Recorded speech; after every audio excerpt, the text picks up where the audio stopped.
मुजाहिदीन वश्शाकिरीन वल्हम्दुलिल्लाहि रब्बिल आलमीन। बेपनाह खुलूस महब्बत, अक़ीदत व एहतराम और हुज़ूरी क़ल्ब के साथ बारगाह रिसालत माब सल्लल्लाहु अलैहि वालिहि वसल्लम में नजराने दुरूद व सलाम पेश करने की हम और आप सआदतें हासिल करें। अल्लाहुम्मा सल्लि अला अल्लाहुम्मा सल्लि अला सय्यदना सय्यदिना व शफ़ीइना व मौलाना मुहम्मदिन व अला मुहम्मदिन व अला आलि मुहम्मदिन मुहम्मदिन व बारिक वसल्लम बिअददि कुल्लि हुस्निही व रसूलुल्लाह। जमालिही व बारिक वसल्लिम। मौलाया सल्लि वसल्लिम दाइमन अबदन अला हबीबिक खैरिल खल्क़ि कुल्लिहिम।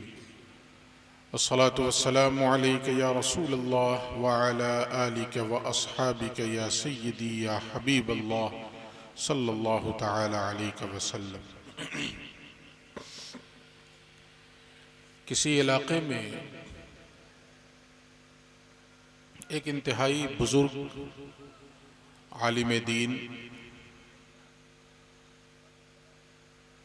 जामा मस्जिद के खतीब व इमाम थे। जुमे के दिन दूर दराज से उनकी गुफ्तगू सुनने के लिए लोग सफ़र तय करके आया करते थे कि अच्छी गुफ्तगू होती है, दीन की बातें बताते हैं, हमारा रिश्ता अल्लाह से जोड़ने की कोशिश करते हैं, हमारा ताल्लुक़ नबी से कायम करने की कोशिशें करते हैं। तो लोगों को दीन हासिल होता था, अल्लाह और उसके रसूल की मोहब्बत का सबक मिलता था। तो दूर दराज का सफ़र तय करके लोग उस गांव में जाया करते थे जहां वो इमाम साहब जुमे के दिन तकरीर किया करते थे। उन्हीं जाने वालों में एक शख्स कम पढ़ा लिखा, बिल्कुल सादा सा देहाती इंसान था। वो भी पूरी पाबंदी के साथ हर जुमे को उस मस्जिद में जाता और उस बुजुर्ग आलिम दीन से अल्लाह व रसूल की बातें सुनता। एक जुमे को ऐसा हुआ कि वो जब निकला अपने घर से तो रास्ते में किसी हादसे की वजह से उसे पहुंचने में ताख़ीर हुई। जब वो पहुंचा तो तकरीर ख़त्म हो चुकी थी। जो अरबी ज़बान का खुतबा होता है वो शुरू हो रहा था। अब उसके बाद नमाज होती है।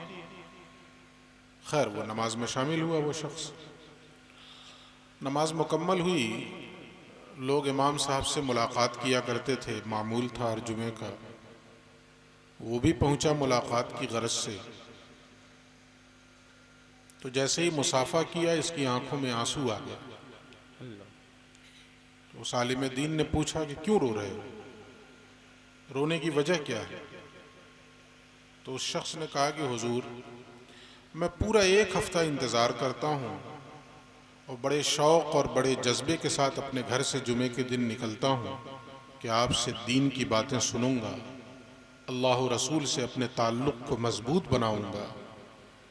हर जुमे की तरह आज भी निकला, मगर शुमी किस्मत, मेरी बदनसीबी कहिए कि किसी हादसे की वजह से मुझे आने में ताख़ीर हुई और जिस वक्त मैं मस्जिद पहुंचा आपकी तकरीर ख़त्म हो चुकी थी, आपका खिताब मुकम्मल हो चुका था।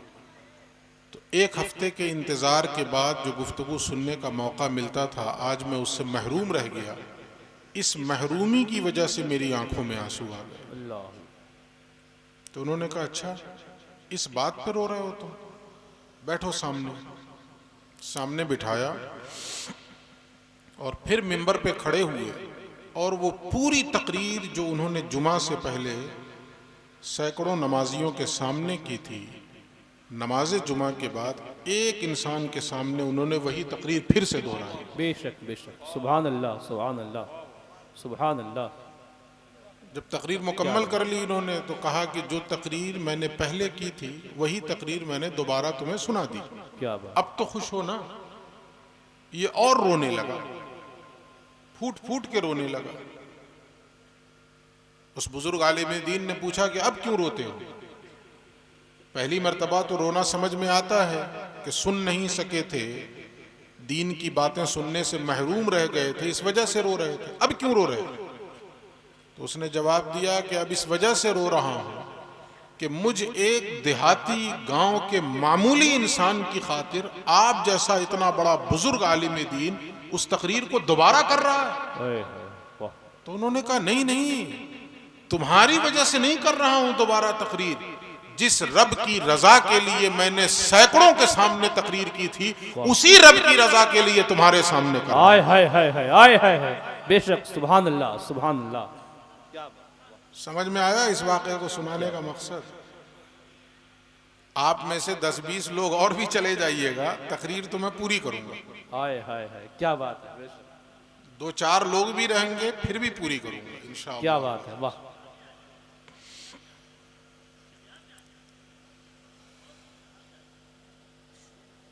आपने इतना खर्च किया है, अल्लाह और रसूल के लिए किया ना? ईमानदारी से बताइएगा, अल्लाह और रसूल के लिए किया ना, कि किसी एक शख्स को सुनने के लिए और देखने के लिए? अगर तो आपने किसी एक शख्स को सुनने या देखने के लिए खर्च किया था तो ऐसे खर्च करने पर लानत। अल्लाह। और अगर अल्लाह और रसूल की रजा और खुशनुदी के लिए आपने खर्च किया था तो अल्लाह रब्बुल इज्जत मौजूद है, गायब नहीं है, वाह वाह वाह, हाय हाय, वो भागा नहीं है। माअज़ल्लाह। बेशक, वाह वाह। उसके हबीब मुकर्रम सल्लल्लाहु अलैहि वसल्लम की रूहानियत का साया हमारे सरों पर साया फिगन है। बेशक बेशक।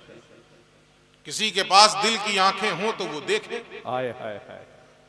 तो अगर अल्लाह और रसूल की रजा की खातिर आपने इतना खर्च किया, इतनी कुर्बानियां दी, तो कोई मलाल दिल में न पालिए, कोई मायूसी, कोई नाउमीदी दिल में न लाइए।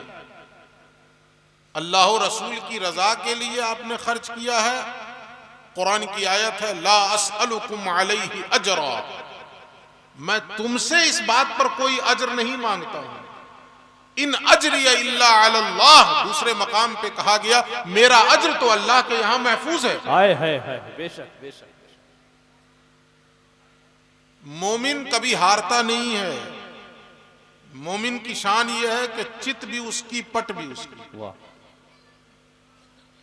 अगर जंग में मार दिया जाए तो शहीद, और फतहयाब होके लौट आए तो गाजी इस्लाम। क्या बात। तो दोनों सूरतों में नुकसान है, कहीं भी कहीं नुकसान है। एक जंग के मौके पर जब सहाबा जा रहे थे, उस जंग में सुपर पावर से टकराव था, सल्तनत रोमा से।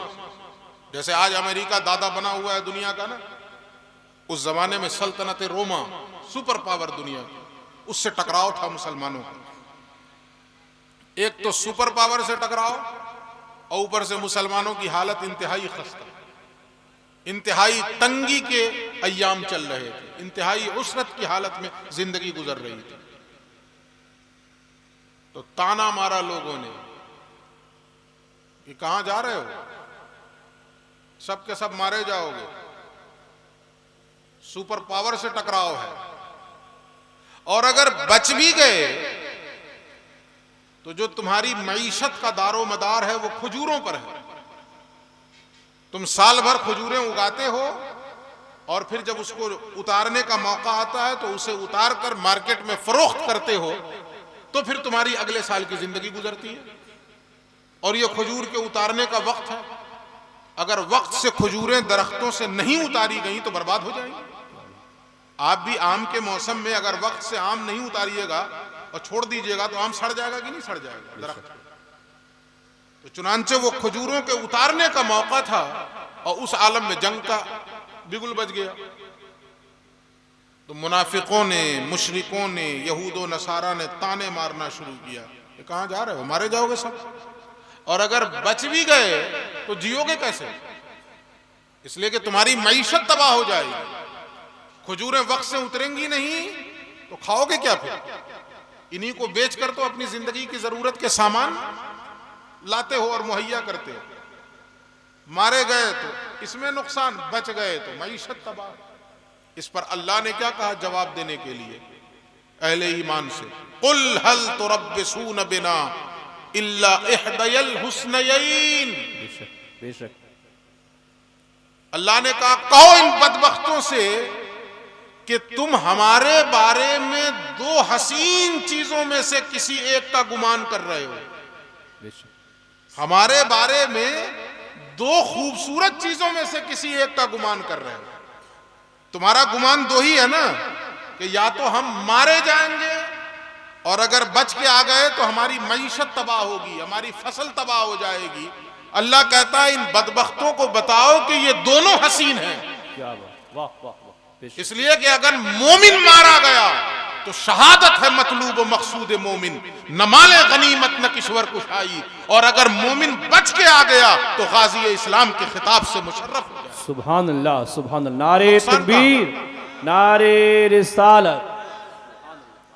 तो आप मोमिन है ना माशाअल्लाह, तो कभी मत सोचिए कि हम नुकसान में चले गए। काहे का नुकसान, किस बात का नुकसान? अल्लाह और उसके रसूल का जिक्र होगा और 2 घंटा होगा इंशाअल्लाह।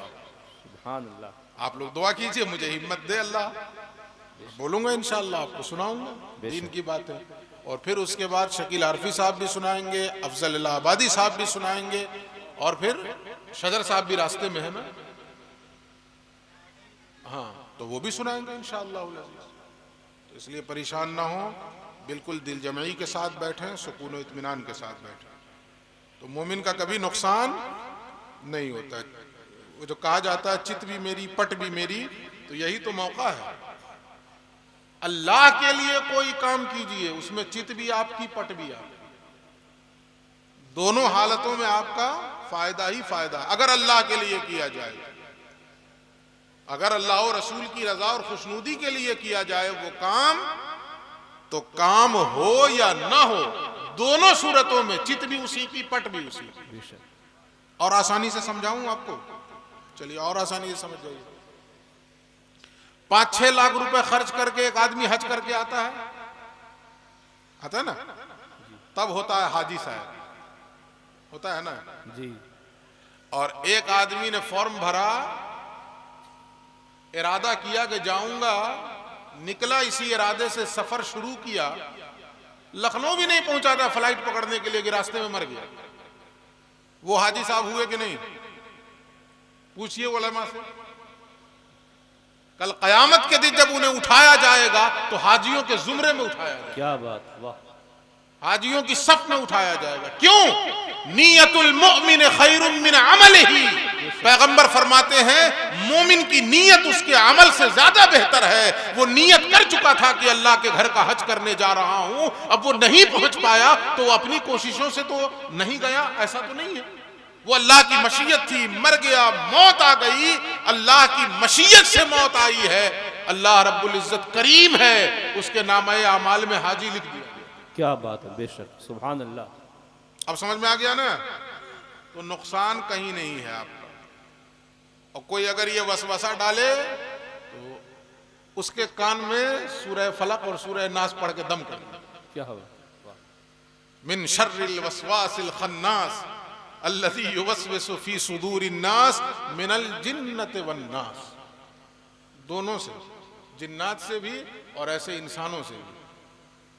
ये जो लोगों के दिलों में वसवसे डालते हैं, अल्लाह की पनाह मांगिए और वसवसा डालने वाले ही के कान में दम कर दीजिए ताकि ठीक हो जाए मामला।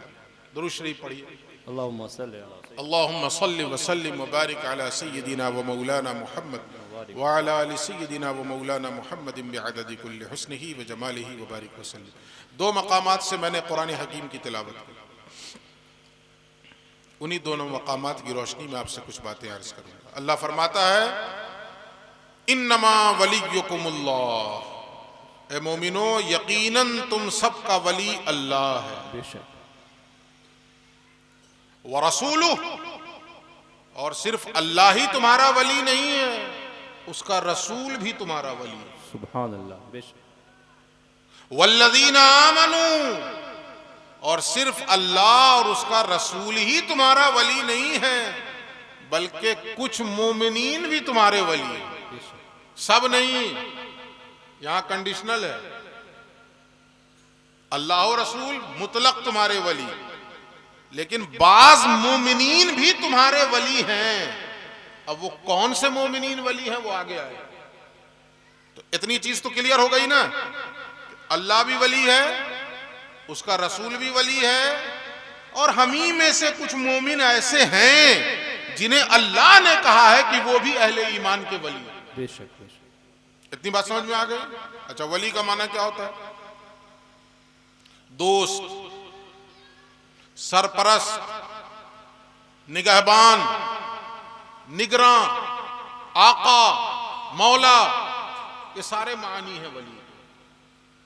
और ये सारे मानी जिस तरह अल्लाह की जात पर मुंतबिक होंगे, उसी तरह रसूल की जात पर भी मुंतबिक। क्या बात है, बेशक बेशक। अल्लाह तुम्हारा वली है यानी अल्लाह तुम्हारा सरपरस्त है, अल्लाह तुम्हारा निगरां है, अल्लाह तुम्हारा दोस्त है, अल्लाह तुम्हारा आका है, अल्लाह तुम्हारा मौला है। इसी तरीके से उसका रसूल भी तुम्हारा दोस्त है, उसका रसूल भी तुम्हारा मौला है, उसका रसूल भी तुम्हारा आका है, उसका रसूल भी तुम्हारा निगरां है। और इसी तरीके से बाज वो मोमिनीन भी तुम्हारे वली हैं यानी तुम्हारे दोस्त हैं, तुम्हारे आका हैं, तुम्हारे मौला हैं, तुम्हारे सरपरस्त हैं, तुम्हारे निगरां। यानी वली के जितने मानी लुगत में निकल सकते हैं वो तमाम मानी का इतलाक अल्लाह की जात पर भी होगा, रसूल की जात पर भी होगा, और बाज मोमिनीन की जात पर भी होगा। बेशक। उन्हीं बाज मोमिनीन में से एक का आज हम लोग उर्स मना रहे हैं। लेकिन अब सवाल पैदा होता है कि वो बाज मोमिनीन हैं कौन जिनको अल्लाह ने हमारा वली करार दिया है? बेशक। ये बताएगा कौन? जिसने बनाया वही बताएगा ना। क्राइटेरिया उसके नजदीक पहले से रही होगी कि जो इस क्राइटेरिया पे उतरेगा वो मेरे बंदों का वली होगा। मैं तो हूं ही, और मैंने अपने रसूल को भी अपने बंदों का वली बनाया है, लेकिन इन बंदों में से ही कुछ बंदों को भी वली बनाया। तो किनको बनाया? ये क्राइटेरिया तय करने वाला कौन है? अल्लाह। कि मुल्ला? अल्लाह तय करेगा ना। आज गलती ये हो गई कि मुल्ला तय करता है कि हमने जिसको वली कहा तुम भी वली कहो। जिसको अल्लाह ने कहा हम उसको कहेंगे, जिसको रसूलुल्लाह ने कहा हम उसको कहेंगे। तुम्हारे कहने से हम क्यों कहें? क्या बात है, तुम होते कौन होता है करने वाले? क्या बात, वाह वाह वाह। जिसको अल्लाह और रसूल ने बताया वो वली होगा। क्या बात है, वाह वाह, बेशक। अब अल्लाह ने किसको बताया? तो सुनिए कुछ अलामतें इस मकाम पे और फिर बाकी दूसरे मकाम पे। इस मकाम पे अल्लाह क्या कहता? अल्लज़ीन युकीमून सलात व यूतून ज़कात व हुम राकिऊन। यहां पहचान बताई, वो बाज मोमिनीन तुम्हारे वली हैं जो हर हाल में नमाज कायम रखते हैं। हाय हाय हाय, सुभान अल्लाह। पहली पहचान नमाज। पहली पहचान क्या है? नमाज। नमाज। मैं यहां पे एक मिसाल मुझे याद आ रही है, और वो मिसाल इसलिए दे रहा हूं, किस लिए, छोड़िए उसको किस लिए दे रहा हूं, समझ जाएंगे किस लिए दे रहा हूं। देवा शरीफ जिंदगी में 2-3 मरतबा हाजिरी का मुझे मौका मिला है। इस सआदत से अल्लाह ने मुझे मुशर्रफ किया। तो वहां गया तो वारिस पाक के अक़वाल एक बड़े बोर्ड में वहां दर्ज है। वारिस पाक के अक़वाल बड़े बोर्ड में वहां दर्ज है। तो मैंने जब वो अक़वाल पढ़ना शुरू किए तो पहला ही कौल जानते हैं क्या था वारिस पाक का? जो बेनमाजी है वो मेरा मुरीद नहीं है। क्या बात है, वाह वाह। आप समझ गए ना मैं क्यों कहा, ये मिसाल मैंने क्यों दी? पता क्या चला? अल्लाह की विलायत, अल्लाह की दोस्ती का हकदार तो वो होगा जिसके अंदर पहली सिफत ये हो कि वो हर हाल में नमाज कायम रखने। सुभान अल्लाह, सुभान अल्लाह।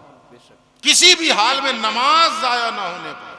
क्या बात। इसलिए कि अहमुल फराइज है ये।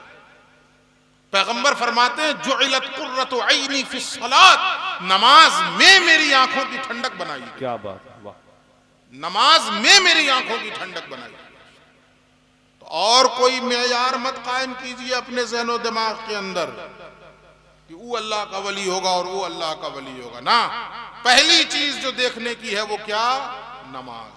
बेशक। इसको फारसी में कहा गया रोज़े महशर के जहां गुदाज बुवत अव्वली पुरसिशे नमाज बुवत। महशर का दिन जो जान को पिघला देने वाला दिन होगा, उस दिन सबसे पहला सवाल जो अल्लाह रब्बुल इज्जत करेगा वो नमाज के बारे में। नमाज पढ़ी थी कि नहीं तुमने, ये बताओ मुझे। नमाज कायम रखा था कि नहीं तुमने, ये बताओ मुझे। तो कौन मोमिन हमारे वली हैं? उसकी पहली अलामत, पहली पहचान अल्लज़ीन युकीमूनस सलात, और दूसरी पहचान वयुतूनज़ ज़कात। और वो मोमिनीन अल्लाह तुम्हारे वली हैं जो ज़कात अदा करते हैं।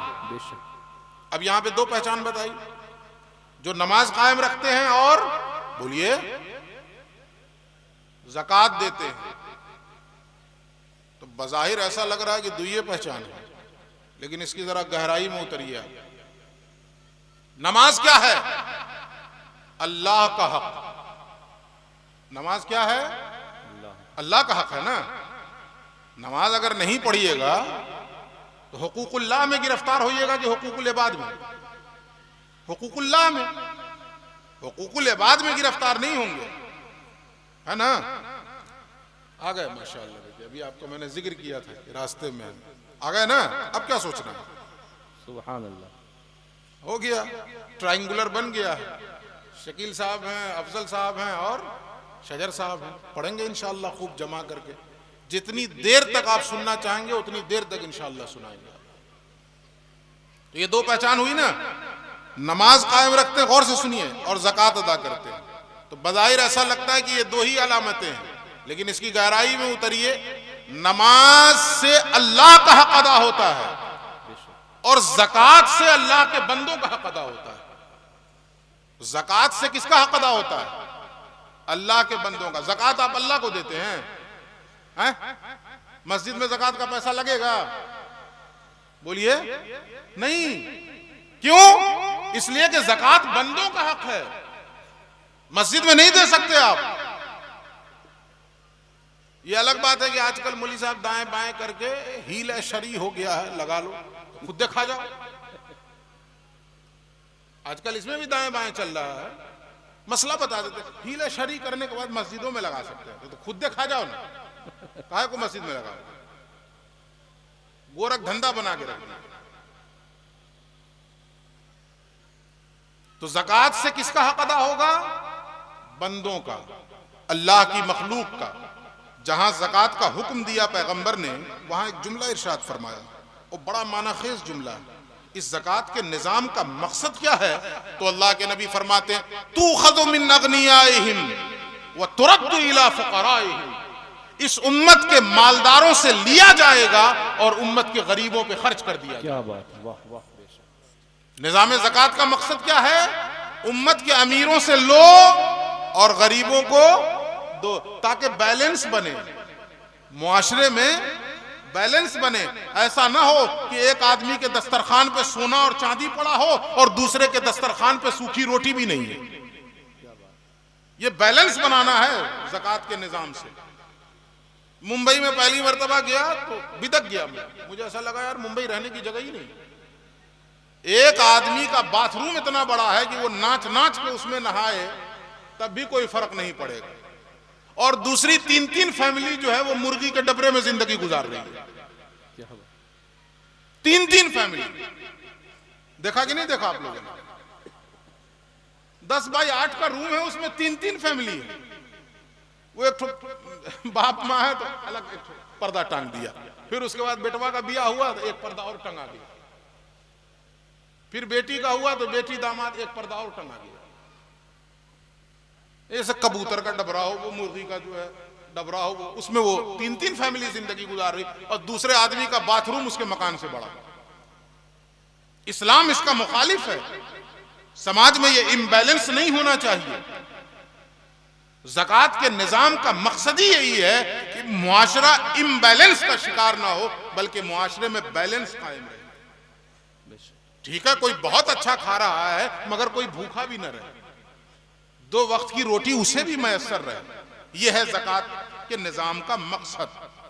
तो अब समझिए, अल्लाह ने मोमिनीन के जो वली हैं उनकी पहचान 2 यहां पे बताई है। लेकिन इन दो पहचानों की गहराई में उतरकर अगर ये कहा जाए तो गलत नहीं है कि वली वो होगा जो एक तरफ अल्लाह का भी हक अदा करता हो और दूसरी तरफ मखलूक का भी हक अदा करता हो। बेशक, सुभान अल्लाह, सुभान अल्लाह, सुभान अल्लाह। अल्लाह के हक की अदायगी में भी वो कोताही से काम ना ले, और उसके दरवाजे पे अगर मखलूक भी आ जाए तो मखलूक की जरूरतों को भी वो पूरी करे। और फिर आगे कहा वहुम राकिऊन, और हर हाल में मुकम्मल खुशू व खुजू का पैकर रहे, अल्लाह की तरफ झुका रहे। नमाज इसलिए नहीं पढ़े कि लोग क्या कहेंगे, नमाज इसलिए पढ़े कि दिल अल्लाह के लिए झुका हुआ है। ज़कात इसलिए न दे मुंबई के सेठों की तरह लाइन लगा करके कि कल अखबार में मेरा नाम छपे, या कल न्यूज वाले मीडिया वाले रिपोर्ट पेश करें कि हाँ फलां सेठ साहब ने आज 2 लाख ज़कात बांटी है, इसलिए ज़कात न दे। दिल अल्लाह की तरफ झुका हुआ हो, इस खुशू और खुजू के साथ वो ज़कात अदा करे और मखलूक खुदा की खिदमत करे, तब वो अल्लाह का वली है और मोमिनीन का वली है। क्या बात, बेशक, सुभान अल्लाह, सुभान। वो उम्रा के उनका मतलब समझे। अच्छा, अब एक मतलब और समझिए आप। एक तो ये समझ गए कि नमाज भी पढ़े तो अल्लाह के लिए, झुकाव उसका अल्लाह की तरफ, कल्ब में खुशू हो, खुजू हो। ज़कात भी दे अल्लाह के लिए, कोई दुनियावी गरज, कोई दुनियावी फायदा उसे हासिल करना मकसूद ना हो, सिर्फ अल्लाह के लिए, जो कर रहा अल्लाह के लिए कर रहा। वह उम्रा के। अब एक मतलब और है, और ये समझ जाइएगा, महीना जो चल रहा है ना, आगे सुनिए अभी, ये किनका महीना है? ये महीना रजबुल मुरज्जब का किनका है? ले, इमाम जाफर अस्सादिक और मौलाए कायनात। पहले बाप को ना जिक्र कीजिए, तब ना नीचे आइएगा। मौलाए कायनात असदुल्लाहिल गालिब अली मुर्तजा कर्रमल्लाहु वजहुल करीम, उनका महीना। फिर इमाम जाफर अस्सादिक का महीना, और फिर और नीचे आ जाइए तो उन्हीं की औलाद में ख्वाजा खाजगा फखरे कौनो मकां हजरत ख्वाजा मोइनुद्दीन चिश्ती अजमेरी का महीना। तो मौलाए कायनात का महीना चल रहा है ना। अब सुनिए, अल्लाह फरमाता है तुम्हारे वो मोमिनीन भी वली हैं जो नमाज कायम रखते हैं और रुकू की हालत में भी ज़कात अदा करते हैं। बेशक, बेशक। वहुम राकिऊन का एक मतलब तो ये हो गया कि नमाज पढ़ते वक्त भी और ज़कात देते वक्त भी झुकाव अल्लाह ही की तरफ रहता है, यानी अल्लाह की रजा के लिए पूरे खुशू और खुजू के साथ। एक दूसरा माना, यूतून ज़कात वहुम राकिऊन, वो मोमिनीन अल्लाह के वली हैं जो हालत रुकू में भी ज़कात अदा करते हैं। अब क्या मतलब इसका? हालत रुकू में भी ज़कात अदा करते हैं। मस्जिद नबवी में सहाबा नमाज पढ़ रहे हैं, अपनी अपनी नमाजें सहाबा पढ़ रहे हैं, जमात से नहीं, सुनन नवाफिल पढ़ते थे ना, अपनी अपनी नमाजें पढ़ रहे थे। बहुत से सहाबा हैं। एक साइल आ गया, मांगने वाला आ गया, और उसने सवाल कर दिया कि मैं रसूल की मस्जिद में आया हूं और जरूरतमंद हूं, कोई है तुम में जो मेरी जरूरत पूरी करे? सब सहाबा नमाज में मशगूल थे। उन्होंने इग्नोर किया कि हम नमाज में हैं, क्यों इसकी तरफ तवज्जो दें? नमाज से फारिग होंगे तो देखा जाएगा। हजरत अली भी नमाज में है और हालत रुकू में है, अपनी उंगली में आपने अंगूठी पहन रखी है। क्या बात। इस छोटी वाली उंगली में आपके अंगूठी है। उस साइल ने आवाज दी कि मैं रसूल की मस्जिद में खड़ा हूं, मोहताज हूं, जरूरतमंद हूं, कोई है जो मेरी जरूरत पूरी करे? हालत रुकू में मौला मुश्किल कुशा हैं, और उसी हालत में अपनी इस छोटी वाली उंगली से यूं अंगूठी उछाली है, और अल्लाह की मशीयत देखिए कि उस मांगने वाले के दामन में जाके गिरी। क्या बात है, बेशक, सुभान अल्लाह, सुभान अल्लाह। इस पर यह आयत नाजिल हुई है, इन्नमा वलियुकुमुल्लाह व रसूलुहु वल्लज़ीना आमनुल्लज़ीना युकीमूनस्सलात व यूतूनज़्ज़कात व हुम राकिऊन। ए मेरे मुस्तफा, आपकी मस्जिद में कुछ ऐसे भी नमाजी हैं जो हालत रुकू में भी ज़कात निकालते हैं। क्या बात है, वाह वाह वाह वाह। जो नमाज की हालत में रहते हैं, रुकू में रहते हैं, और हालत रुकू में भी वो किसी जरूरतमंद की जरूरत का ख्याल रखते हैं। नारे कोई तकबीर, मांगने वाला आ जाए तो उसे नारे महरूम रिसालत, नहीं करते। वो हालत रुकू में आपने अंगूठी उछाल दी है और उस मोहताज के दामन में जाके अंगूठी गिरी। हाय हाय इस पर यह आयत करीमा उतरी है। बेशक। अल्लाहु अकबर या रसूल अल्लाह। अच्छा, इस या अली इसी पर बस नहीं, ये वाकया हो गया, रसूलुल्लाह तशरीफ ले आए बाहर और आपने उस साइल को देखा। आवाज तो हुजूर ने सुन ली थी, और क्यों न सुने, दूर और नजदीक के सुनने वाले वो काने लाले करामत पे लाखों सलाम, तो क्यों न सुनते, वो आवाज आपने सुन ली थी। बाहर निकल के आए, उस साइल से पूछा कि तुमने आवाज लगाई थी? जरा पूछने का अंदाज देखिए हुजूर का। उसने कहा जी मैंने आवाज लगाई थी। किसी ने मदद की? तो वो कहता जी या रसूल अल्लाह मदद हुई। तो पूछते किसने मदद की? हाय हाय हाय हाय। वाह। तो उस वक्त, जिस वक्त हजरत अली ने अंगूठी निकाल के उछाली थी, उस वक्त वो रुकू में थे। लेकिन अब जब रसूलुल्लाह पूछ रहे हैं उस शख्स से कि किसने मदद की, तो उस वक्त हजरत अली खड़े हो चुके थे, क़याम में थे, हालत क़याम में थे उस वक्त। तो वो शख्स इशारा करके कहता है या रसूल अल्लाह, वो शख्स जो खड़ा है उसने मदद की। रसूलुल्लाह ने जो ही हजरत अली को देखा है कि ये शख्स हजरत अली की तरफ इशारा कर रहा है, बेसाख्ता रसूल की जबान से अल्लाह की किबरियाई बुलंद होती है और हुजूर बेसाख्ता कहते हैं अल्लाहु अकबर, अल्लाहु अकबर। हुजूर के कहने का अंदाज ये था कि मानो मेरे दिल की बात पूरी हो गई, मैं तो चाहता ही यही था कि कोई और नहीं, मेरा अली जरूरतमंद की जरूरत पूरी करे।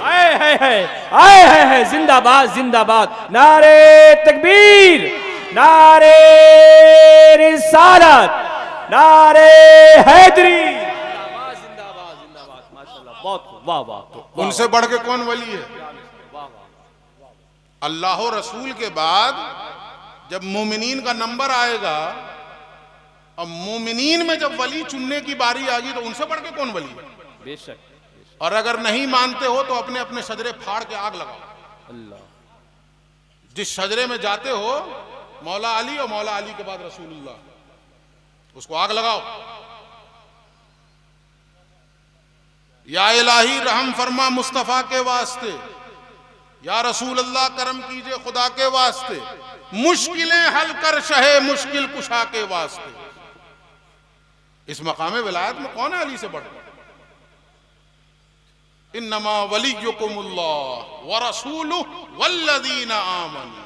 अब इस वल्लज़ीना आमनू में सबसे अलामत सबसे ज्यादा जिसके अंदर पाई जा रही है, अल्लज़ीना युकीमूनस्सलात व यूतूनज़ ज़कात व हुम राकिऊन, सबसे ज्यादा नहीं बल्कि जिसके अंदर ही पाई जा रही है वो मौला अली की ज़ात। उन्हीं के हक में यह आयत नाज़िल हुई।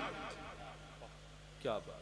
और उसके बाद अल्लाह ने क्या कहा, फिर ये भी सुन लीजिए, वमन यतवल्लल्लाह व रसूलहु वल्लज़ीना आमनू फ़इन्न हिज़्बल्लाहि हुमुल गालिबून। जो अल्लाह को वली बनाए, जो रसूल को अपना वली बनाए, और मैं इस आयत जो पिछली आयत गुजरी है उसकी रोशनी में यह कह दूं कि जो अली को अपना वली बनाए। क्या बात। हाँ, जो अल्लाह को अपना वली बनाए, जो रसूल को अपना वली बनाए, ऐसे तमाम वली मोमिनीन में, लेकिन पिछली आयत की रोशनी में कहूं आसान समझाने के लिए, जो अली को अपना वली बनाए, फ़इन्न हिज़्बल्लाह, तो ऐसे ही लोग तो अल्लाह का गिरोह हैं। बेशक बेशक। ऐसे ही लोग तो अल्लाह की जमात हैं, हुमुल गालिबून, और यही जमात सुबह क़यामत तक गालिब रहने वाली। बेशक बेशक, सुभान अल्लाह।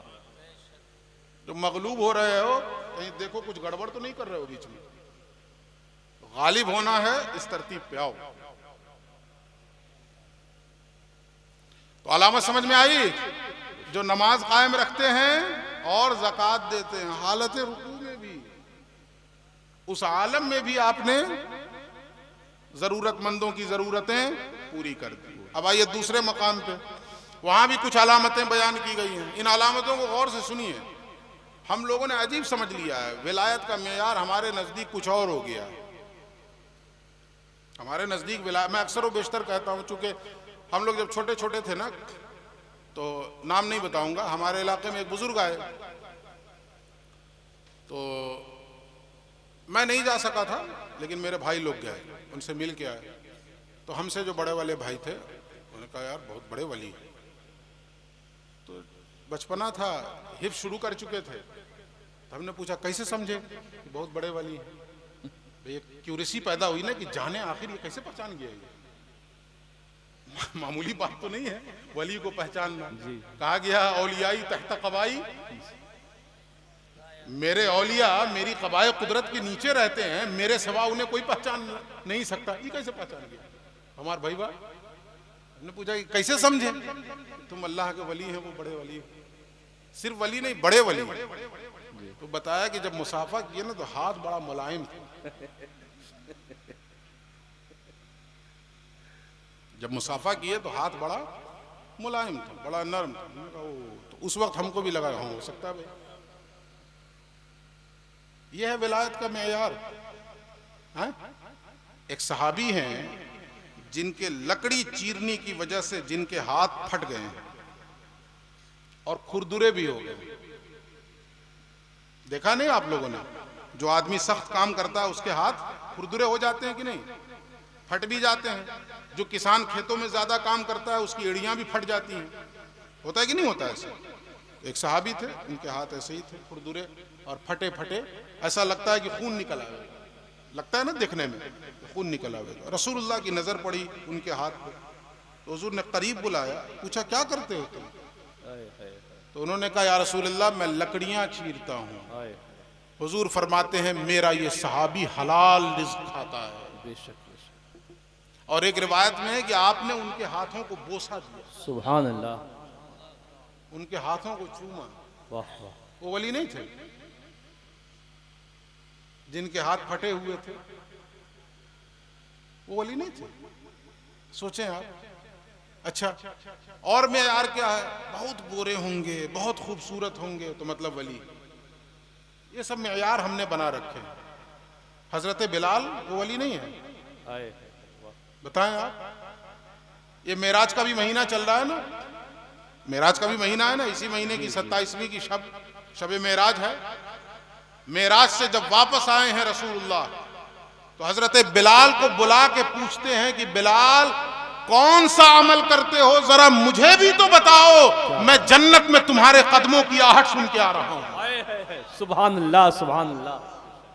आखिर कौन सा अमल करते हो तुम, मुझे भी तो बताओ कि मैं जन्नत की सैर करके आया तो जन्नत में मुझे तुम्हारे कदमों की आहट सुनाई दे रही। वो वली नहीं थे, वो तो काले कलोटे थे। पता है क्या चला?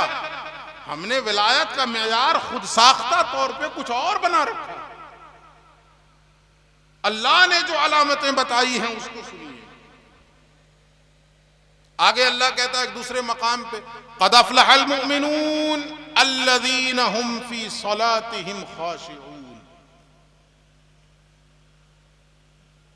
और इन आयात को सुनाने से पहले आपको बताऊं, रिवायत में है इन्हीं आयात की तफसीर के ज़िम्न में कि जब जन्नत सजा दी गई,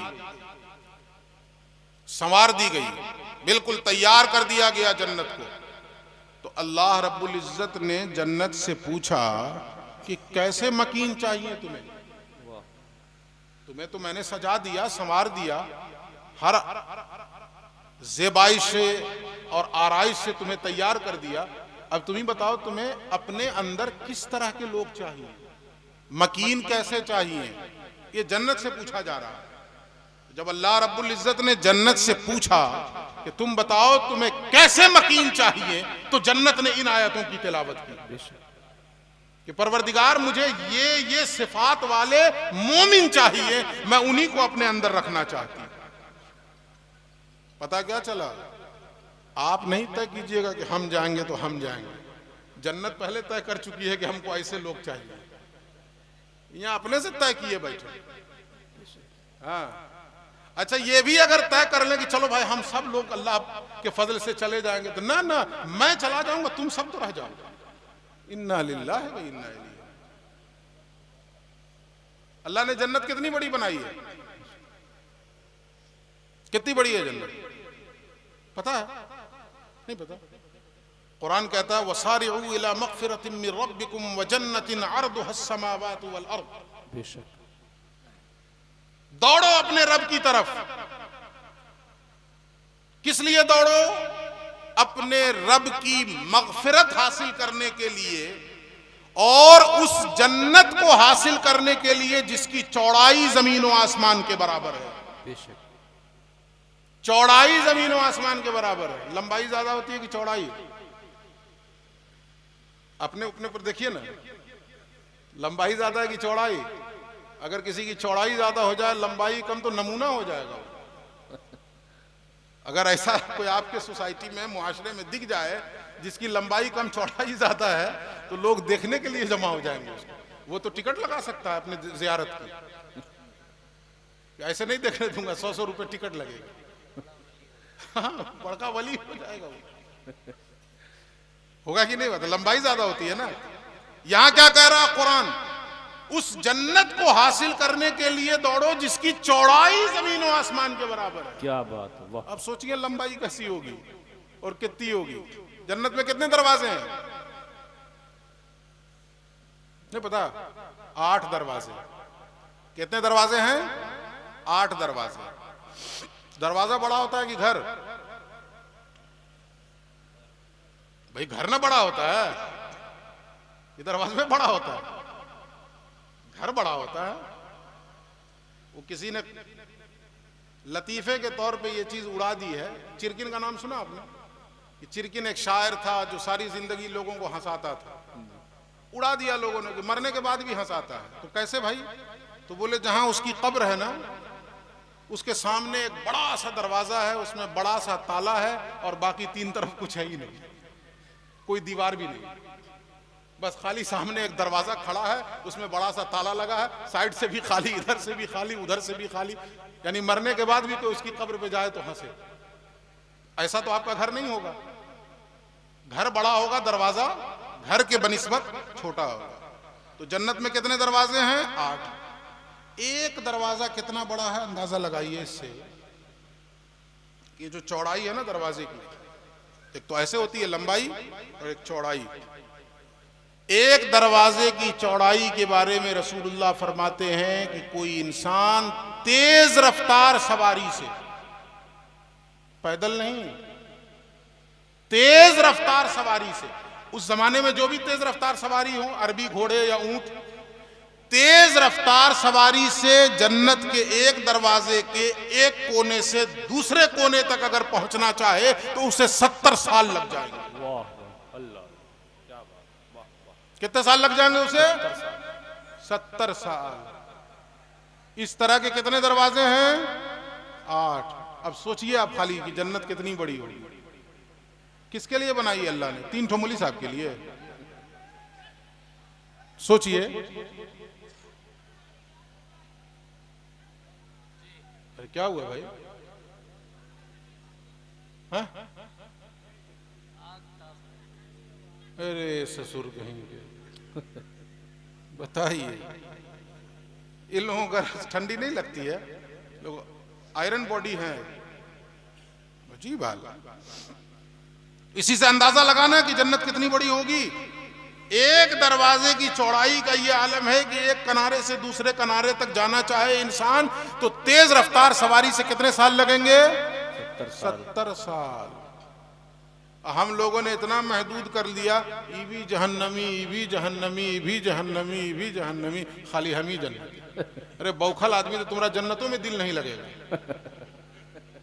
हजरत आदम का जन्नत में दिल लगा? नहीं ना लगा। काहे? अकेले थे, अकेले थे ना, इसीलिए उनके सुकून के लिए हवा पैदा की गई, लितस्कुनू इलैहा।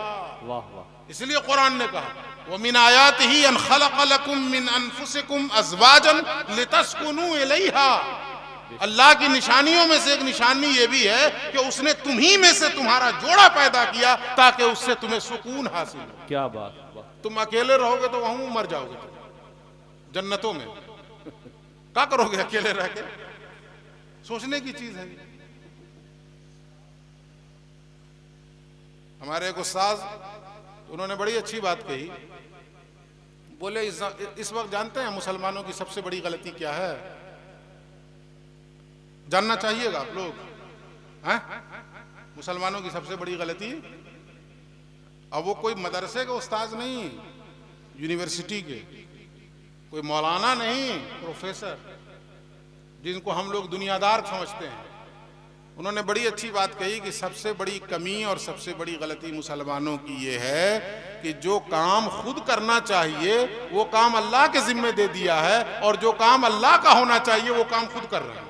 क्या बात, वाह वाह वाह वाह वाह। बात समझ में आई?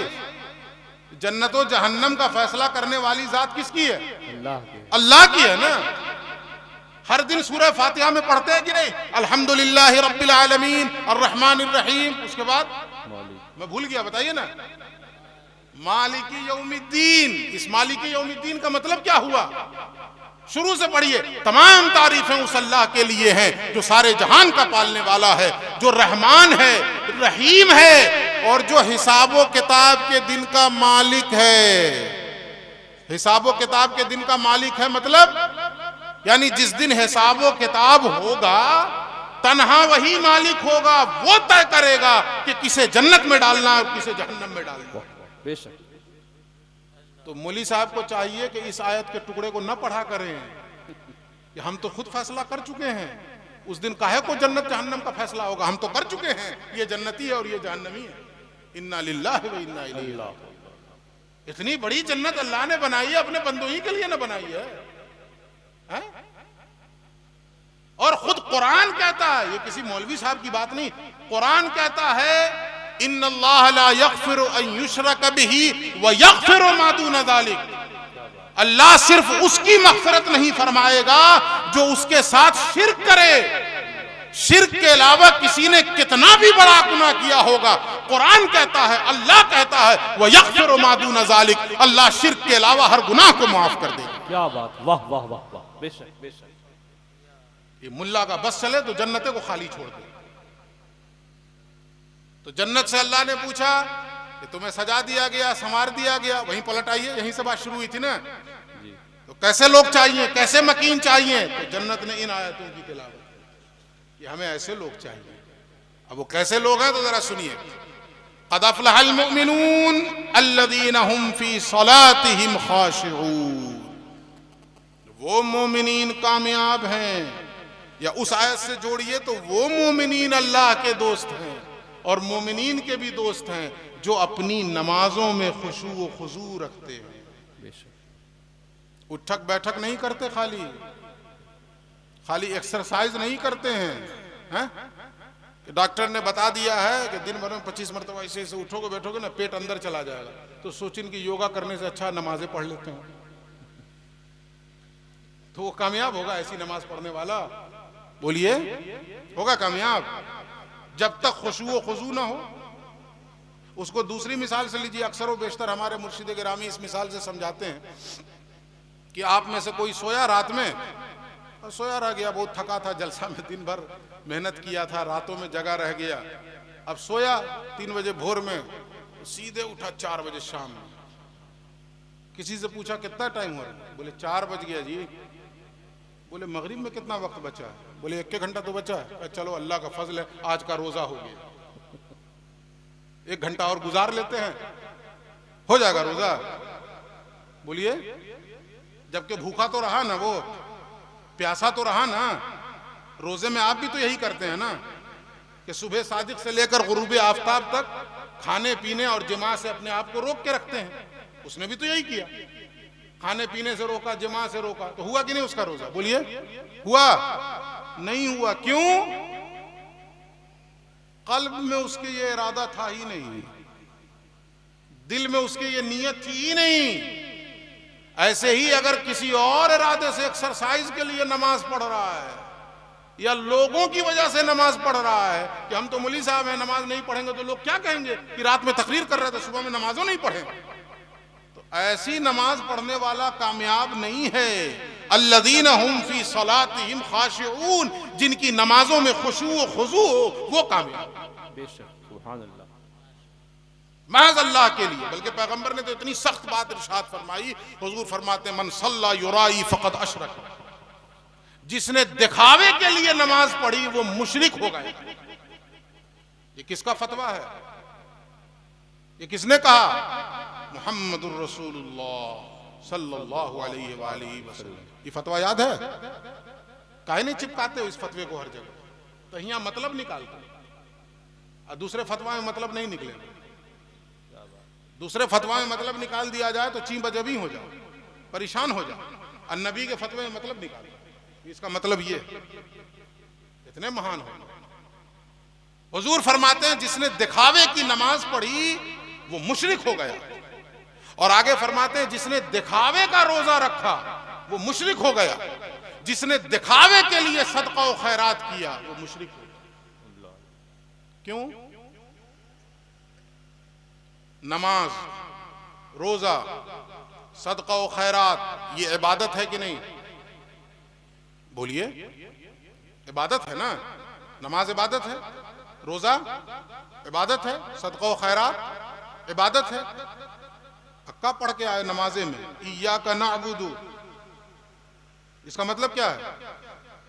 इय्याका नअबुदु का मौला हम तेरी ही इबादत करते हैं, यही मतलब हुआ ना।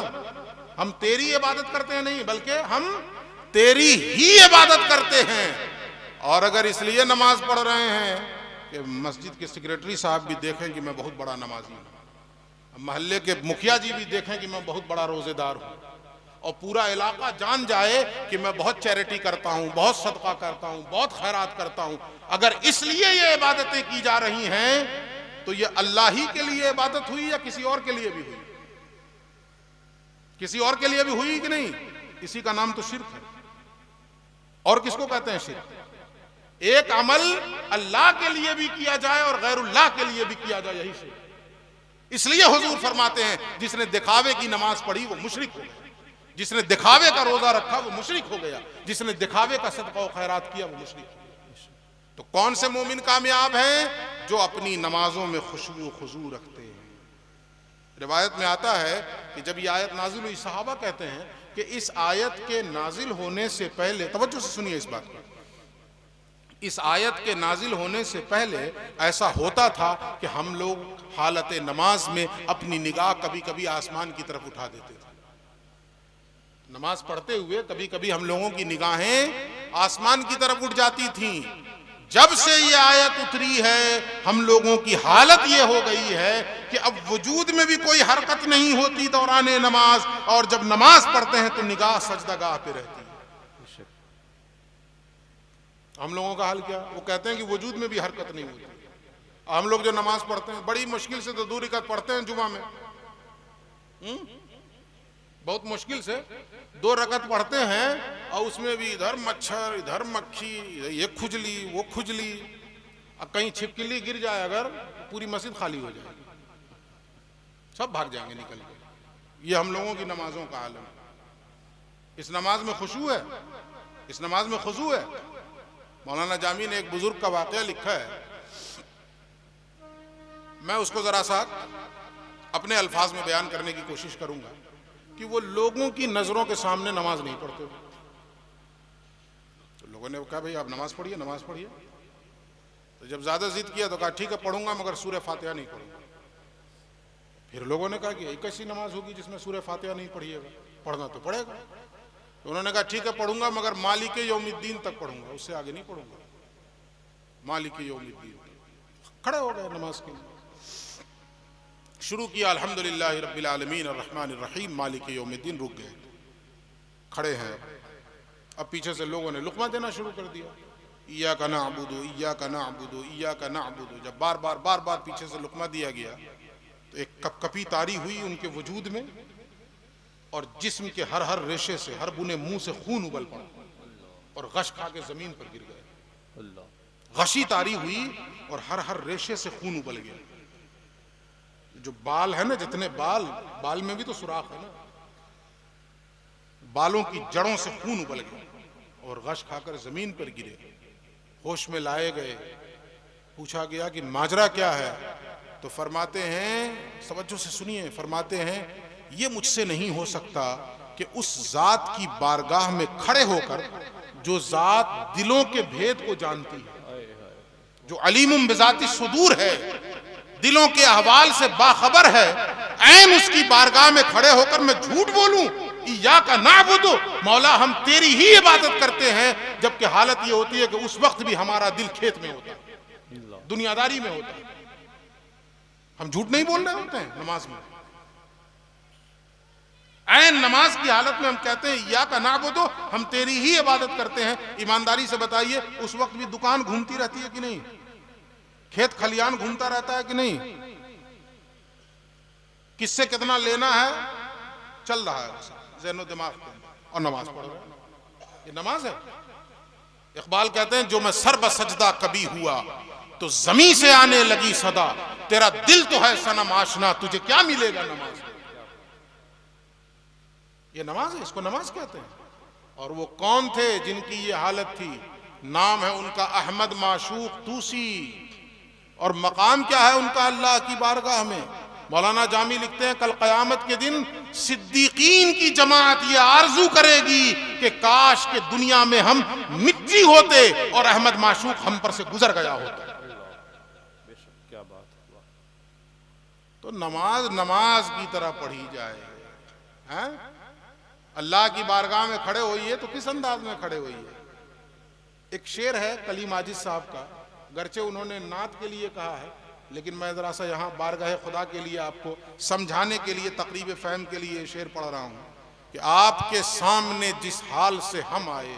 क्या बात, वाह वाह। अल्लाह की बारगाह में जब खड़े होइए ना, तो ये कैफियत दिल के अंदर पैदा कीजिए। आपके सामने जिस हाल से हम आए हैं, ऐसे मुजरिम किसी दरबार में कम आए है। बेशक। यानी एक भागे हुए मुजरिम की तरह कि जिसे पकड़ के खींच के अल्लाह की बारगाह में खड़ा कर दिया गया, तो लरजते हुए कांपते हुए अल्लाह की बारगाह में खड़े। ये नहीं कि अकड़े हुए हैं और बेतवज्जोही के साथ। ऐसे ही नमाजियों के लिए कुरान ने कहा, फवैलुल लिल मुसल्लीन अल्लज़ीना हुम अन सलातिहिम साहून। तो कौन लोग हैं जो अपनी नमाजों में खुशू व खुजू रखते हैं? समझ गया खुशू व खुजू ना, कि किस तरह से नमाज पढ़नी है हमें।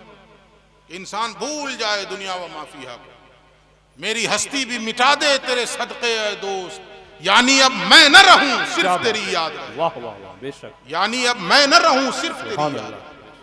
उसके बाद वल्लज़ीना हुम अनिल लग़्वी मुअरिदून, वो मोमिनीन कामयाब हैं जो लग़्व और बेकार चीजों से भी अपने आप को बचा कर रखते हैं। इसकी बहुत सी तफसीरें हैं, लेकिन मैं आसानी के लिए आपको कह रहा हूं। हराम से तो बचना बड़ी बात हो गई। मोमिन का कमाल यह है कि जो लग़्व और फालतू चीजों से भी अपने आप को बचाए। हराम नहीं है वो, लेकिन बेकार है, उसका कोई हासिल नहीं है दुनिया में, तो बेकार है कि नहीं? एक तो वो चीज है जिसका दीन में कुछ हासिल है, एक वो चीज है जिसका दुनिया में कुछ हासिल है। कुछ कर रहे हैं तो ठीक है, दीन में फायदा नहीं हो रहा, लेकिन दुनिया में तो हो रहा है ना। एक वो काम है ना दीन ही में कोई फायदा ना दुनिया ही में कोई फायदा, वो लग़्व है, वो बेकार है। मोमिन वो है जो लग़्व चीजों से भी अपने आप को बचा कर रखे। लेकिन आज हम और आप कैसे मुसलमान हैं? चाय खाने पे बैठ के हमारा काम जानते हैं क्या होता है? गवर्नमेंट तो चप्पे चप्पे पे सीसीटीवी कैमरा लगा दी है कि नहीं लगा दी है? इसलिए ना लगा दिया, तो ये काम उनको करने दीजिए ना। ये मुसलमान चाय खाने पे बैठ के उसकी नजर पूरे मोहल्ले पे है, किसकी बहू कहाँ जा रही है, किसकी बेटी कहाँ से आ रही है, कौन किस कोचिंग में जा रहा है, कौन किस क्लास में पढ़ती है, इसी पे नजर रख रहे हैं और इसी पे तबसरा कर रहे हैं। क्या हासिल होगा आपको इससे? क्या मिलेगा इससे? वल्लज़ीना हुम अनिल लग़्वी मुअरिदून, मोमिन की सिफत यह है कि वो अपने आप को लग़्व और बेकार चीजों से बचा कर। बल्कि एक हदीस है, अल्लाह के नबी फरमाते हैं, मिन हुस्न इस्लामिल मर्इ तर्कहु मा ला यानी। किसी इंसान के इस्लाम की खूबसूरती ये है, समझिए इस जुमले को, किसी इंसान के इस्लाम की खूबसूरती ये है। मैं भी इंसान, आप भी इंसान, मेरे पास भी इस्लाम, आपके पास भी इस्लाम है ना, तो हम इंसान हैं। हमारे इस्लाम की खूबसूरती क्या है? पैगंबर फरमाते हैं, तर्क मा ला यानी, जो भी चीज ला यानी है, बेकार है, लग़्व है, फजूल है, उसे अपनी जिंदगी से निकाल फेंके। और अगर उसे अपनी जिंदगी में समेटे हुए हैं तो आप सच्चे मुसलमान नहीं हैं, आप अच्छे मोमिन नहीं हैं, आप कामयाब मोमिन नहीं। तो लग़्व और बेकार चीजों को अपनी जिंदगी से निकाल कर फेंक दीजिए। एक वो है जो मोबाइल से लाखों कमा रहा है, मोबाइल ही पे दिन भर लगा हुआ है, लेकिन लाखों कमा रहे हैं कि नहीं कमा रहे हैं लोग? तो चलिए, दुनिया तो हासिल कर रहा है ना वो। और एक हम लोग अक्लमंद हैं कि दिन भर बैठ के फेसबुक पे उंगली चला रहे हैं, ऐसे ऐसे। क्या मिल रहा है उससे बताइए? कोई इल्म हासिल हो रहा है, कोई पैसा मिल रहा है, कोई दीन का फायदा, कोई दुनिया का? हम कहते हैं वही तो करता रहता है। अरे भाई, तो वो 50,000 महीना भी कमा रहा है उसी मोबाइल से। आप क्या कर रहे हैं? 300 रुपया महीना खर्च कर रहे हैं, कमा कुछ नहीं रहे हैं, 300 रुपए का डाटा खर्च कर रहे हैं। यही कर रहे हैं कि नहीं कर रहे हैं? ये है लग़्व, बैठ के उंगली चला रहे हैं। अगर मोबाइल नजरों से गायब हो जाए किसी देखने वाले के, और वो सिर्फ ऐसे ऐसे उंगली देखे, तो कहे काय पगला उगला गया क्या ये? ऐसे ऐसे क्या करता रहता है? हमारे एक भाई हैं, उनको हाउ हाउ करने की आदत हो गई है, किसी बात में भी हाउ हाउ। तो चचा हमारे इंतकाल फरमा गए, अल्लाह उन्हें गरीक़ रहमत फरमाए। तो वो एक दिन बड़े प्यार से और बड़े भोलेपन से बोलने लगे कि इसको कुछ हो गया है क्या, ये पगला उगला गया है क्या? तो हम लोगों ने पूछा कि क्यों, आप ऐसा क्यों कर रहे हैं? तो वो मोबाइल से बात करते थे और इधर उधर घूमते थे, हाउ हाउ करते थे। बोले कि शाम को देखते हैं इधर से उधर घूमता है, खाली हाउ हाउ करता है। उनकी नजर मोबाइल पे नहीं गई, मोबाइल पे बात कर रहा है, सिर्फ कानों में उनके आवाज आई हाउ हाउ। बोले कि पगला उगला गया लगता है। तो वही अगर किसी के मोबाइल नजरों से ओझल हो जाए, वैसे से देख ले उंगली, तो समझेगा ये कर क्या रहा है। हम लोग जब अशरफिया से फरागत के बाद दिल्ली गए, उस जमाने में नया नया मोबाइल का चलन शुरू हुआ था, ये 2005 की बात है। 2004 में अशरफिया से फरागत हुई, 2005 में वहां पहुंचे, तो नया नया मोबाइल का चलन था ये। तो दिल्ली की बसों में जब सफर करते थे, तो पहले के जो यूनिवर्सिटी के स्टूडेंट थे वो लोग ज्यादा एडवांस थे, हम लोग तो मदरसा से पढ़ के गए थे, तो उनके पास सारी चीजें थी।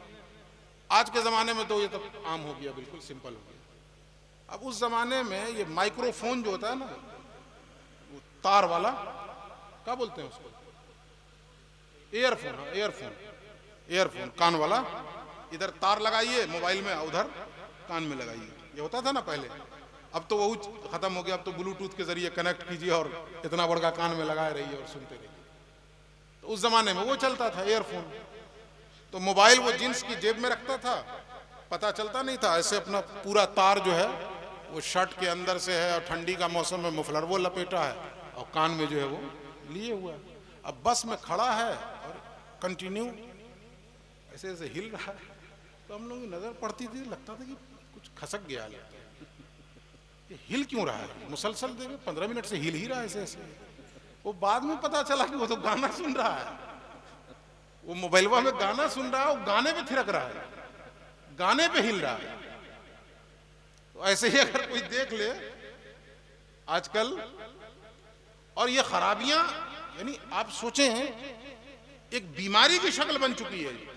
ऐसी वीडियोस आई हैं कि छोटे बच्चे जो कसरत से मोबाइल इस्तेमाल करने लगे हैं, अब हालत उनकी ये हो गई है कि उनसे मोबाइल छीन भी लिया जाए तो वो अपने हाथ पे ऐसे करते रहते हैं। देखा कि नहीं ऐसी वीडियोस?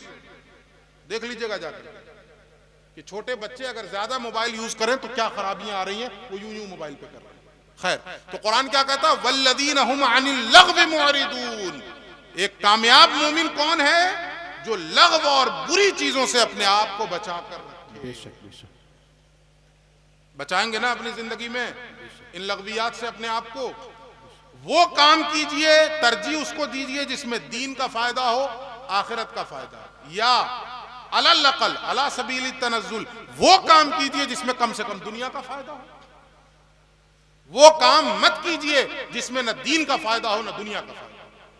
हम और आप अपने आप को अल्लाह रब्बुल इज्जत ने जो कीमती नेमत वक्त की शक्ल में हमें अता की है, उस वक्त की नेमत को हम ऐसी चीजों में सर्फ कर रहे होते हैं जिससे न दुनिया का फायदा हासिल होता है न दीन का फायदा हासिल होता है। 2-2 घंटा 4-4 घंटा हम मोबाइल में लगे हुए हैं, जिससे न दीन का फायदा और न दुनिया का फायदा। तो कुरान कहता है वल्लदीना हुम अनिल लग़्व मुअरिदून। उसके बाद कहा वल्लदीना हुम लिज़्ज़काति फ़ाइलून। वो मोमिनीन कामयाब हैं जो ज़कात अदा करने वाले हैं। पीछे बात हो गई है ना ज़कात पे, दूसरी आयत की रोशनी में। लेकिन ज़कात का एक दूसरा माना भी सुन लीजिए। ज़कात का एक माना तो वही है कि जो अल्लाह ने माल दिया है उसका कितना % निकालना है? 2.5%। 2.5% निकाल के जन्नती हो जाइएगा। 2.5% निकाल के जहन्नम में जाने से बचिएगा। इस गुमान में नहीं रहिए कि 2.5% निकाल देंगे सीधे जन्नते में पहुंच जाएंगे। ये किसने कह दिया? 2.5% निकालिएगा, जहन्नम में जाने से बचिएगा। जिसको बाबा साहब ने अपने अंदाज में कहा कि ज़कात 3 तरह की है, ज़कात शरीयत, ज़कात तरीक़त और ज़कात हकीकत। ज़कात शरीयत ये है कि जो कुछ अल्लाह रब्बुल इज़्ज़त ने अता किया है उसका 2.5% अल्लाह के बंदों में निकाल दो, खर्च कर दो। ये शरीयत की ज़कात है। आगे फरमाते हैं एक है ज़कात तरीक़त। वो क्या है? अल्लाह रब्बुल इज़्ज़त ने जो कुछ अता फरमाया है उसका 2.5% अपने पास रखो और 97.5 अल्लाह की राह में खर्च करो। 97.5% राह खुदा में दे दो। तो आपके जहन में सवाल होगा 2.5% रखेंगे तो खाएंगे क्या? तो जिसको 2.5% आप दिए हैं उनका खाता है। इसका मतलब है कि 2.5% आपने जिसको दिया है उसकी जरूरत पूरी हो रही है ना, तो आपकी भी हो जाएगी 2.5% से। आप 97.5 निकाल दीजिए। ये ज़कात तरीक़त। और आगे फरमाते हैं एक है ज़कात हकीकत। वो क्या है? तो कहते हैं 68% का चक्कर छोड़ो, जो अल्लाह ने दिया सब राह खुदा में लुटा दो। जो अल्लाह रब्बुल इज़्ज़त ने अता किया है वो सब राह खुदा में लुटा दो। हज़रत महबूब इलाही ख्वाजा निज़ामुद्दीन औलिया की ये सुन्नत थी कि वो अपनी खानकाह में झाड़ू लगवा देते और एक एक तिनका उठाकर राह खुदा में सदका करते। क्या बात है, वाह बेशक। कोई एक शय खानकाह में नहीं बचती थी। लेकिन अल्लाह रब्बुल इज़्ज़त कैसा करीम और कैसा कारसाज, फिर से अगले दिन से वही लंगर शुरू, वही लंगर शुरू अगले दिन से। और महबूब इलाही के लंगर से उस जमाने की दिल्ली में मुअर्रिखीन लिखते हैं कि 10-10 हजार भूखे लोग अपनी पेट की भूख की प्यास बुझाते थे। बेशक 10-10 हजार लोग। खैर, तो एक तो ज़कात का माना वो है, एक दूसरा माना भी है ज़कात का। ज़कात का माना क्या है? सफाई, तज़किया। नबी को अल्लाह ने भेजा, किस लिए भेजा? तो जहां और भी जिम्मेदारियां हैं उन जिम्मेदारियों में एक जिम्मेदारी वयुज़क्कीहिम, जिनके दरमियान हमने नबी को भेजा है, नबी उन लोगों के अंदर को साफ करते हैं। जाहिर को भी साफ करने का सलीका सिखाया ना नबी ने। कपड़े कैसे पाक होंगे, कपड़े कैसे साफ होंगे, जिस्म कैसे पाक होगा, जिस्म कैसे साफ होगा, ये बताया ना। इसके साथ साथ अंदर की सफाई का भी तरीका हमें बताया है कि तुम्हारे दिल के अंदर जो गंदगियां हैं वो कैसे साफ। इसको कहा गया तज़किया। रूट वर्ड वही है, ज़कात, तज़किया, रूट वर्ड वही है। देखिए, ज़कात को भी ज़कात इसीलिए कहा जाता है, वो जो माल वाली ज़कात है ना, उसको भी ज़कात इसीलिए कहा जाता है कि उस माल को जब निकाल दिया जाता है तो बाकी माल साफ हो जाता है। जो बाकी माल है वो साफ हो जाता है। खुद कुरान की आयत है। क्या है वो आयत? हाँ, खुज़ मिन अमवालिहिम सदक़तन तुतहिरुहुम व तुज़क्कीहिम बिहा। अल्लाह अपने नबी से कह रहा है कि अपने मानने वालों से माल लीजिए, यानी जो मालिक निसाब हो गए हैं उनसे लीजिए। किस लिए लीजिए?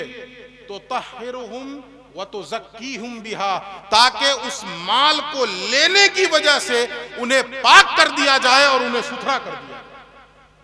तो अब यहां मतलब क्या हुआ? वल्लज़ीना हुम लिज़्ज़काति फ़ाइलून। एक माना यह है कि वो मोमिनीन कामयाब हैं जो ज़कात अदा करने वाले हैं। दूसरा माना यह है कि वो मोमिनीन कामयाब हैं जो अपने अंदर को साफ करने वाले हैं, अपने बातिन को सुथरा करने वाले हैं।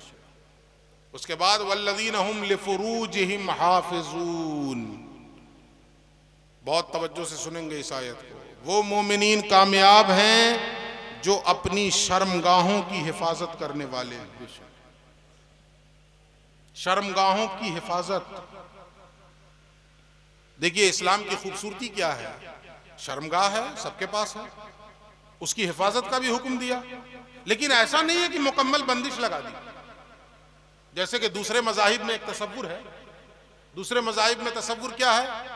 रूहानी एतबार से अगर आला मकाम हासिल करना है तो मर्द औरत वाला जो रिश्ता है उससे बचना होगा, है ना तसव्वुर। इसीलिए जो है तमाम मज़ाहिब में कोई साधु बनता है, कोई साध्वी बनती है, कोई जो है वो नन बनती है, कोई पॉप बनता है, जो शादियां नहीं करते। कॉन्सेप्ट क्या है, तसव्वुर क्या है कि हम इसलिए औरत से दूर हैं ताकि रूहानी एतबार से हम बहुत ऊंचे हो जाएं। इस्लाम ने कहा यह तसव्वुर गलत है। रूहानी एतबार से तुम जितना बुलंद होना चाहते हो सकते हो, औरत से रिश्ता कायम करने के साथ भी, लेकिन शर्त है अपनी शर्मगाहों की हिफाजत आम हालात में करनी है, इल्ला अला अज़वाजिहिम। हाँ, अगर कोई अपनी बीवियों से यह रिश्ता कायम कर रहा है फ़इन्नहुम गैरु मलूमीन, तो उसे मलामत नहीं किया जा सकता। ठीक है, वो रिश्ता कायम करे, कोई हर्ज नहीं है इसमें। रसूल ने शादियां की कि नहीं की? नबी ने शादियां की कि नहीं की? नबी की घर गृहस्थी थी कि नहीं? नबी के बीवी बच्चे थे कि नहीं?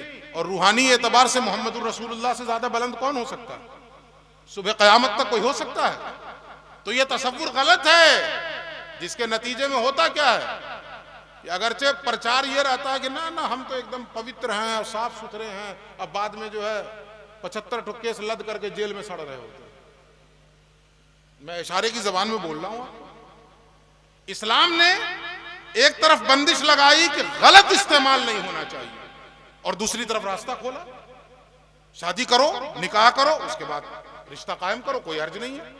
बल्कि इस्लाम का हुस्न ये है कि अगर नीयत अच्छी करके मियां और बीवी आपस में ये रिश्ता भी कायम करें तो ये रिश्ता कायम करना भी इबादत है।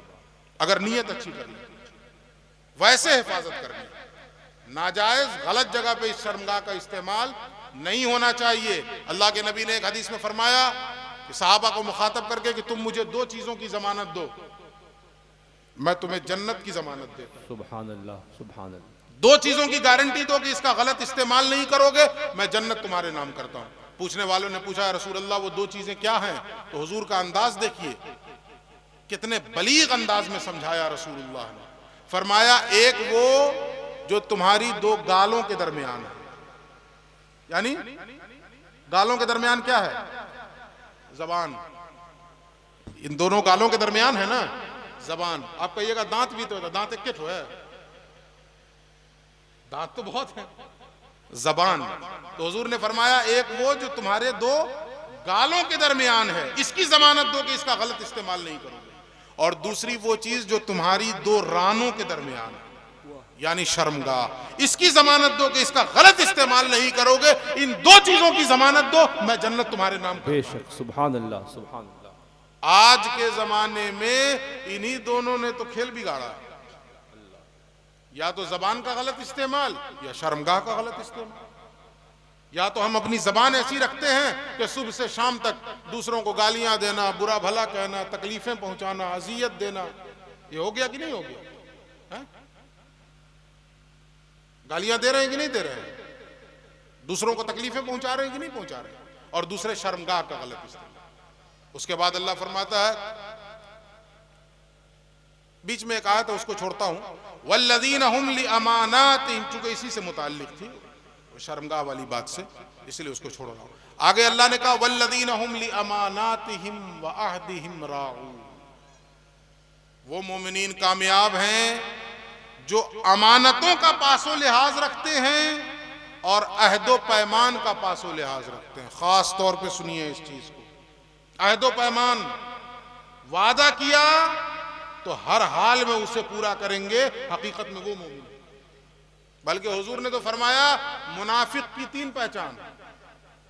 ये किसका फतवा है? आमिना के लाल का। मुनाफिक की कितनी पहचान? तीन। क्या क्या है तीन पहचान? बात करे तो झूठ बोले, पहली पहचान हुजूर ने क्या बताई? बात करे तो झूठ बोले, अमानत रखी जाए उसके पास तो खयानत करे, दो पहचान हुई। और तीसरी पहचान रसूलुल्लाह फरमाते हैं, कोई वादा करे तो पूरा न करे। आज बहुत से लोग हैं जो अपना ईमान साबित करते हैं वादा खिलाफी करके। वाह रे वाह, ये तुरफा तमाशा भी। पैगंबर फरमा रहे हैं ये मुनाफिक की पहचान है कि वादा करे तो उसके खिलाफ करे। मोमिन तो वो है कि वादा कर ले तो जान चली जाए मगर वादा खिलाफी न करे, वो मोमिन है।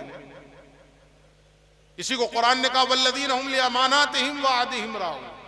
हकीकत में वो मोमिनीन कामयाब हैं जो अमानतों का पासो लिहाज रखते हैं और अहदो पैमान का पासो लिहाज रखते हैं। और हुजूर ने फरमाया मुनाफिक की 3 खसलतें, और एक हदीस में एक चौथी भी बताई हुजूर ने।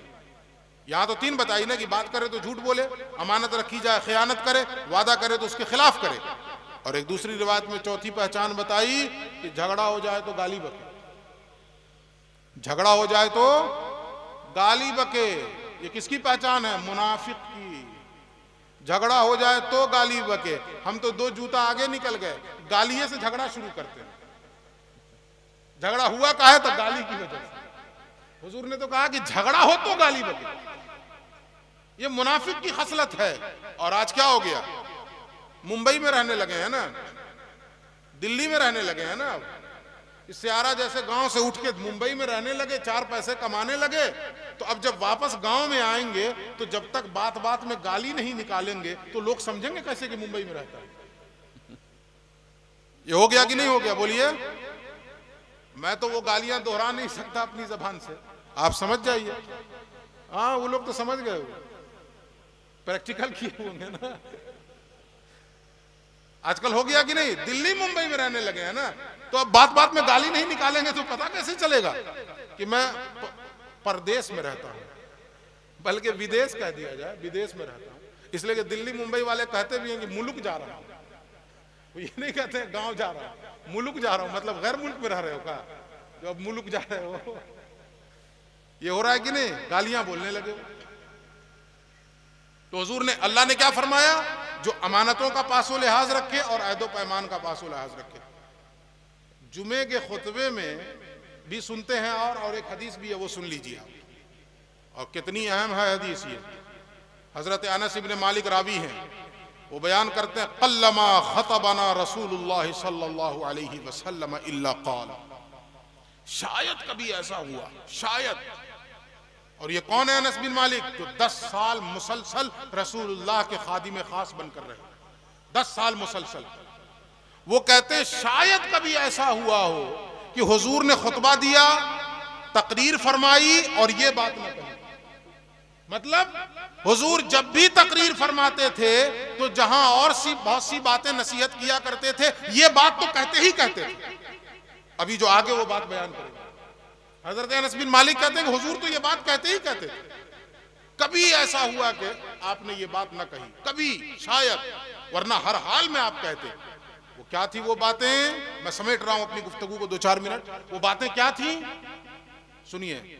ला ईमान लिमन ला अमानत लह वला दीन लिमन ला अहद लह। क्या मतलब हुआ इसका?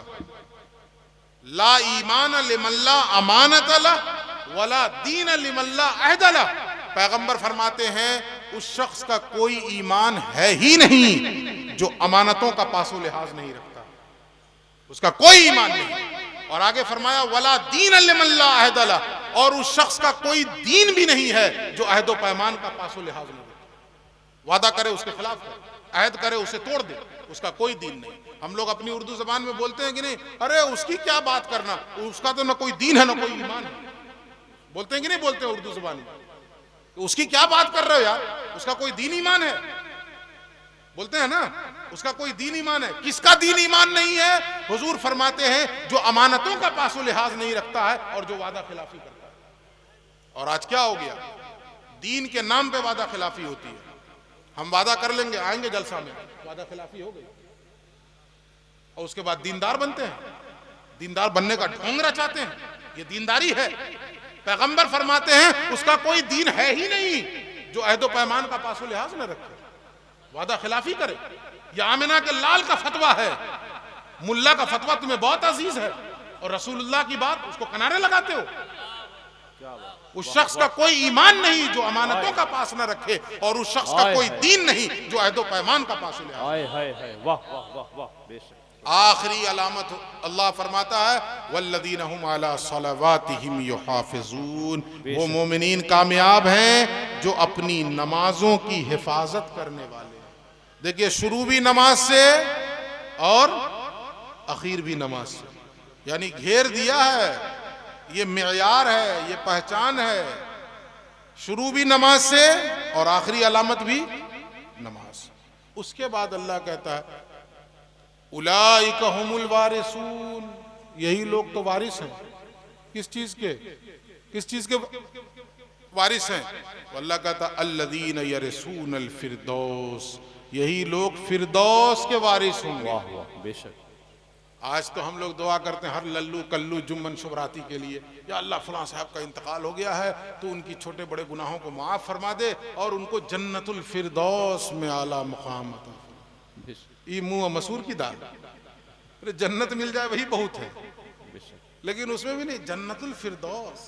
और जन्नतुल फिरदौस पर भी बस नहीं, जन्नतुल फिरदौस में भी आला मुकाम अता फरमा। वाह रे, एक वक्त की नमाज नहीं, वो भी जन्नतुल फिरदौस चाहिए, उसमें भी आला मकाम। बुरा नहीं है, गलत नहीं है, मांगिए। किससे मांग रहे हैं? अल्लाह से मांग रहे हैं ना। तो अल्लाह के खजाने में कोई कमी है? आदमी सामने वाले की हैसियत देख के मांगता है, अगर उसकी हैसियत से नीचे मांगिए तो आपने उसकी तौहीन की।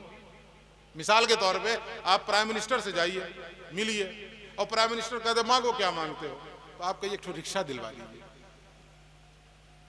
प्राइम मिनिस्टर से गए मांगने के लिए और रिक्शा मांगे तो उसकी तौहीन है ये। रिक्शा तो तुम्हारा पार्षद दिला देता है, मुखिया को बोलते वो टेम्पो दिला देता है, रिक्शे की क्या बात है?